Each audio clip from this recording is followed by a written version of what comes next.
eu cheguei no cais do Porto, que fui de navio, naquele tempo o avião era difícil, 18 dias de viagem no mar, e no navio italiano, isso eu lembro bem, só comendo macarrone. E quando você viu seu pai, depois de tanto tempo, o que você pensou? Mais ou menos. Não teve aquela alegria toda, não, porque ele nunca mandou nada para minha mãe, que morava aqui em Portugal. Ele nunca mandou nada, então a gente tinha um ressentimento. Mas foi uma alegria quando chegou lá. Você estava animado para ir pro Brasil? Tava animado. É outros ares, né? Meu pai tinha ido depois da guerra e foi para lá, para o Brasil, para começar a vida. Ele ficou lá depois de 6 anos. No dia que ele chegou no Brasil, eu nasci aqui. Ele deixou minha mãe grávida e foi embora para o Brasil. Depois de 6 anos é que ele mandou minha mãe comigo para lá.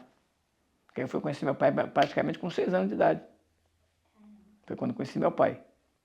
Aí aquela alegria assim, meia, porque eu era muito pequenininho, né?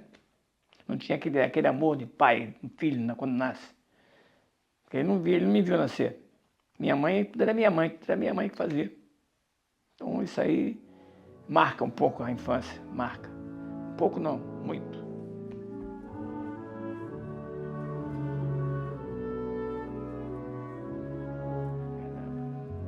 Quando eu peguei minha liberdade. Porque até a gente ser mais novo, o pai controla. Quando eu fui para jovem, que eu tinha minha vontade própria, aí eu fui viver a juventude, né? Porque eu só trabalhava. Depois é que eu fui ficar livre. Aí comecei a namorar, E antes você trabalhava com o quê? padaria, fazendo pão. Sempre padeiro. Fazia pão a noite toda. E a primeira coisa que você fez então, quando você ganhou ali sua liberdade, foi o quê? Ir pro cinema sozinho. Isso é uma alegria. Aí comecei estudando, fazendo o segundo grau. Aí já não precisava ir com as pessoas, já passei sozinho. Aí comecei a viver a vida, mas sem aquele poder do pai e a mãe segurar. Eu era homem, mas meu pai e minha mãe tinham que trabalhar, tinham que trabalhar. Aí depois, quando meus 19, não 18, aí eu comecei a ficar mais livre. Aí comecei a namorar, né? Aí aquelas coisas de jovem. A bagunça. Aprontava muito? Pouquinho.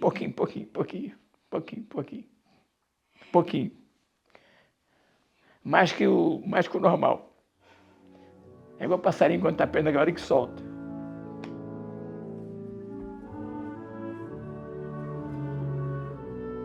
Conheci a Edneia. A gente começou a namorar. Aí a gente já começou a fazer os planos de vida a dois. E foi muito bom. Muito bom mesmo. E até hoje está sendo. Está sendo muito bom. Apesar de ter muitos trancos e barrancos, mas a gente nunca deixa para o dia seguinte para resolver o que vai acontecer hoje. Isso é o segredo do casal. Qualquer desavença que tem que resolver antes de deitar. Porque para o dia seguinte eu tenho dois problemas para resolver. Um que ficou para trás, mal resolvido. Você nunca pode dormir sem resolver o problema anterior. Porque no dia seguinte tem mais. Aí você não conseguiu resolver um, não vai resolver dois, três. Aí acaba. É igual uma planta. Se você não regar todo dia, ela morre. E o casamento é isso. Todo dia tem que ser, cada dia uma coisa, molhar um pouquinho, para o amor não esfriar. Senão ele esfria. Aí morre. Depois que morreu, já era. E quando você conheceu ela, o que você pensou da primeira vez? Caramba, essa foi difícil. Cara, seria a minha companheira para o resto da vida. E está sendo 30 anos depois. Por isso tem aquela foto lá, primeiro encontro que eu tive com ela. Primeiro encontro não, primeira saída, passeio que nós demos, porque antes não tinha passeado, só namorava, mas não passeava. Primeiro passeio demos para um Pão de Açúcar. Vamos pegar o bondinho. E lá pedir em casamento. Foi o meu pedido de casamento, foi lá no Pão de Açúcar, no bondinho. E até hoje, tive o sim, e até hoje estamos aí, juntos, vivendo um dia de cada vez. e sempre molhando um pouquinho a nossa relação. E com isso é o segredo da vida.